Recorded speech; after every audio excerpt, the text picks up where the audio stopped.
Hello बच्चों, connected motion problem से हम एक नया क्वेश्चन करेंगे। तो क्वेश्चन है in figure 5.59 find the acceleration A of the system and the tension T1 and T2 in the string assume that the table and the pulley are frictionless and the strings are massless. Take G equals to 9.8 metre पर second square. तो यहाँ पे इस question में एक figure दिया हुआ है, इस तरह का एक सिस्टम बना हुआ है और इसमें आप देख सकते हैं कि 3 मास आपको दिख रहे हैं जो कि कनेक्टेड है स्ट्रिंग से। तो जो 8 kg का मास है जो सबसे भारी वाला है वो सेंटर में है और इसके साइड में 2 मासेस है 2 kg एंड 4 kg और स्ट्रिंग से दोनों साइड से कनेक्टेड है एक फ्रिक्शनलेस पुली से। यहाँ फ्रिक्शन को हमें इग्नोर करके चलना है क्योंकि फ्रिक्शन चैप्टर जब आएगा तो हम फ्रिक्शन को उसके में फिर धीरे धीरे इंक्लूड करेंगे क्वेश्चन पे। यहाँ पे फ्रिक्शन को हमें नहीं लेना है। तो यहाँ पे स्ट्रिंग के सपोर्ट से ये इसमें एक मूवमेंट हो रहा है। अब यहाँ पे 2 kg है, यहाँ पे 4 kg है, तो जो ज़्यादा मास होगा वो अपनी तरफ तो खींचेगा। तो इस तरह से यहाँ पे स्ट्रिंग में एक मूवमेंट आ जाएगा, उस मूवमेंट में एक एक्सीलरेशन होगा। अब हमें फाइंड करना है कि वो एक्सीलरेशन क्या है और चूंकि ये वेट है तो वेट की वजह से स्ट्रिंग में भी एक टेंशन आएगा और दोनों साइड में। तो यहाँ पे 2 kg वेट है, यहाँ पे मान लेते हैं कि टेंशन T1 है। तो यहाँ चूंकि ये स्ट्रिंग कनेक्टेड है तो जो टेंशन यहाँ पे होगा इस पार्ट में वही टेंशन यहाँ भी होगा। पर यहाँ पे जो मास है ये 4 kg मास है, डिफरेंट मास है, तो यहाँ पे टेंशन आ जाएगा, मान लेते हैं कि T2 टेंशन है, वही टेंशन यहाँ ऊपर भी स्ट्रिंग में होगा T2। और हमें अब फाइंड करना है A and T1 and T2। तो इसको फाइंड करने के लिए हम अब यहाँ पे इक्वेशन बनाने के लिए सबसे पहले तो हम देखेंगे कि पार्ट वाइज कि इंडिविजुअल मासेस पे कौन कौन सा फोर्स यहाँ पे लग रहा है और उसका क्या डायरेक्शन है। तो सबसे पहले अगर हम इस पार्ट में आते हैं तो यहाँ पे 4 kg है, तो और जो एक्सीलरेशन है क्योंकि ये मान लेते हैं कि ये जो मास है वो नीचे की तरफ में डाउनवर्ड डायरेक्शन में इसका जो वेट है वो फोर्स लग रहा है और इस डाउनवर्ड डायरेक्शन में एक्सीलरेशन लग रहा है। तो हम यहाँ से एक इक्वेशन बनाएंगे, वो हो जाएगा 4 kg माइनस इसके ऑपोजिट में जो टेंशन आ रहा है वो T2 आ रहा है, तो 4 kg माइनस T2 और kg को हम ना लिख करके 4g लिखेंगे, force multiplied by acceleration due to gravity, तो हम उसे g लेंगे। तो मीन्स कि 4 multiplied by g, 4g minus T2 equals to net force. Net force कितना हो जाएगा, mass into acceleration, that is 4a mass 4 है और a एक्सीलरेशन है। तो इसे हम लिखेंगे, अभी समझ लेते हैं। उसके बाद वैसे ही दूसरी मास में भी यहाँ पे कितना है, मास है 2 kg, तो डाउनवर्ड डायरेक्शन में जो वेट की वजह से फोर्स आएगा वो हो जाएगा 2 multiplied by g, that is 4g। और यहाँ पे जो टेंशन है वो है T1 और टेंशन है, ये मूवमेंट जो है ब्लॉक का वो अपवर्ड डायरेक्शन में है। तो यहाँ पे इक्वेशन हम लिखेंगे T1 minus 2g equals to ma net force, ma हो जाएगा 2 multiplied by a is the acceleration. तो इस तरह से 2 इक्वेशन हमारे पास में इन दोनों ब्लॉक से निकल के आ रहा है। और एक तीसरा इक्वेशन यहाँ पे आएगा, यहाँ पे दोनों साइड से फोर्स लग रहे हैं क्योंकि दोनों साइड में वेट है।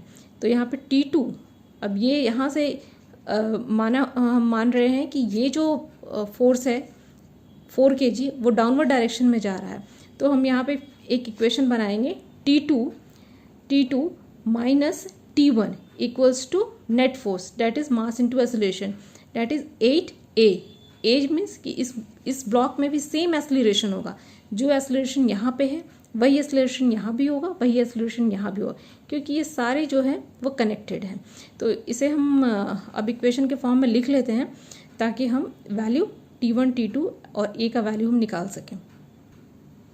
तो हमारा पहला इक्वेशन है 4 kg ब्लॉक के लिए, वो है 4g minus T2 equals to 4a। 4g ये जो फोर्स लग रहा है वेट का जो डाउनवर्ड डायरेक्शन में लग रहा है और ये टेंशन इन द स्ट्रिंग है वो T2 है, equals to net force mass into acceleration. तो इक्वेशन फर्स्ट इसको मानना है। फिर सेकेंड इक्वेशन जो है वो सेकेंड इक्वेशन ये जो दूसरा वेट है 4 kg का उसके लिए हम लिख रहे हैं, वो है T1 minus 2g equals to 2a। Again same formula आपको अप्लाई करना है कि T1 जो टेंशन है ये अपवर्ड डायरेक्शन में जा रहा है और 2 kg मास को अपनी तरफ खींच रहा है, ऊपर की तरफ खींच रहा है, तो यहाँ पे जो नेट इसका जो फोर्स निकल के आएगा वो हो जाएगा मास इंटू एक्सेलरेशन। तो मास है 2 और एक्सेलरेशन है a, सेम एक्सेलरेशन वो सारे ब्लॉक में रहेंगे। और बीच वाला जो ब्लॉक है, बीच वाला 8 kg ब्लॉक, 8 kg जो ब्लॉक है उसके लिए भी हम लिखेंगे equation T2 minus T1 equals to 8a। तो वो इस तरह से हम लिख रहे हैं यहाँ पे T2 minus T1 equals to 8a। अब ये 3 इक्वेशन हमारे पास बन जाते हैं और यहाँ पे हमें निकालना है 3 वेरिएबल, एक a है, एक T1 है और दूसरा T2 है। 3 इक्वेशन 3 वेरिएबल हम बहुत आसानी से हम इसे कर सकते हैं। और g की जगह में हम यहाँ पे पुट करेंगे, यूज़ करेंगे 10 मीटर पर सेकेंड स्क्वायर। यहाँ पे एक क्वेश्चन में दिया हुआ है 9.8 यूज़ करने के लिए, लेकिन हम 10 भी यूज़ कर सकते हैं। थोड़ा सा आंसर में वेरिएशन होगा लेकिन वो सही होगा। तो यहाँ पे सॉल्व करने के लिए सबसे पहले फ्रॉम दिस इक्वेशन हम लिखेंगे T2 equals to 4g minus 4a। यहाँ से T2 को हमने निकाल लिया है 4g माइनस 4a। फिर सेकेंड इक्वेशन जो है यहाँ से हमने लिया हुआ है T1 के लिए 2a प्लस 2g।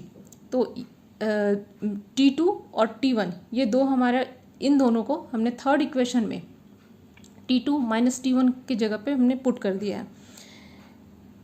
तो इन दो इक्वेशन को तीसरे इक्वेशन में यूज़ करके जो हम निकाल रहे हैं वैल्यू, वो a का वैल्यू निकल जाएगा। तो यहाँ पे जब हम उसको रखेंगे और कुछ टर्म्स इसमें प्लस माइनस करने के बाद जो हमारा निकल के आता है a, वो निकल के आता है 10/7 दैट इज़ 1.42 मीटर पर सेकेंड स्क्वायर।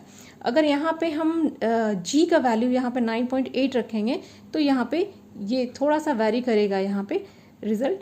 तो उसको सिंप्लीफाई करने के लिए मैंने यहाँ पे g की जगह में 10 यूज़ किया है। आप 9.8 भी कर सकते हैं। तो इस तरह से a हमारा निकल जाता है। अब a को यूज़ करके हम बाकी जो T1 और T2 है इसको हम निकाल सकते हैं। तो फ्रॉम इक्वेशन 4 हम T2 के लिए लिखेंगे 4g माइनस 4a। तो g की जगह में 4 multiplied by 10 minus 4 multiplied by 1.4, जो कि a का वैल्यू हमने लास्ट इक्वेशन में निकाला। इसको कैलकुलेट करने के बाद हमारे पास जो निकल के आता है T2 का वैल्यू 34.4 न्यूटन। उसी तरह से T1 का वैल्यू हम निकालेंगे। तो T1 इक्वल्स टू लिखेंगे 2a प्लस 2g। ये पहले इक्वेशन से लिया हुआ है। यहाँ पे इक्वेशन 5 जो हमने दिया हुआ था उसे लिया हुआ है। T1 equal to 2a plus 2g। और यहाँ पे फिर हम a का वैल्यू रखेंगे, g का वैल्यू रखेंगे और उसके बाद जो कैलकुलेट करने के बाद हमारे पास आ जाता है T1 का वैल्यू 22.8 न्यूटन।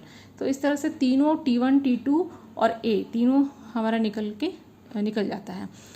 तो आई थिंक कि आपको एक क्वेश्चन क्लियर होगा, कोई डाउट नहीं रहा होगा। अगर डाउट है प्लीज़ कमेंट करें। अभी के लिए थैंक यू।